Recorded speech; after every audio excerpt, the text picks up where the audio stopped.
मित्रांनो, मी आहे उत्कर्ष. तर आज मी तुम्हाला माझी पुस्तकं दाखवणार आहे. तर चला मी तुम्हाला माझी पुस्तकं दाखवतो. तर अशा प्रकारे माझ्या वह्या आहेत, तुम्ही बघू शकता. इयत्ता 5वी या जे 5वीमध्ये असतील त्यांना माहीतच असतील. मी मग असे माझे शाळेचे पुस्तक बघितलं. आता मी तुम्हाला माझे नवनीत पेपरचे हे पुस्तकं दाखवतो. तर चला, हे पहिलं माझं पुस्तक आहे निळ्या कलरचं. हे तुम्हाला नवोदयला असतं. आणि हे दुसरं यशोदीपचं, पण हे नवोदयसाठी खूप वापरतात.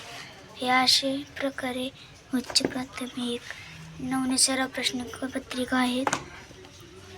25च्या आहेत. परत म्हणलं तर पेपर 2ही आहे आणि पेपर 1 सुद्धा आहे. आणि जवाहर नवोदय विद्यालय सराव प्रश्नसंच आहे. तर अशा प्रकारे माझ्या वह्या आहेत. तर तुम्हाला माझ्या वह्या कशा वाटल्या, म्हणजे 5वीला असतील त्यांना तर हे वह्या माहीतच असतील. तर चला, आजचा ब्लॉग कसा वाटला ते कमेंटमध्ये नक्की सांगा.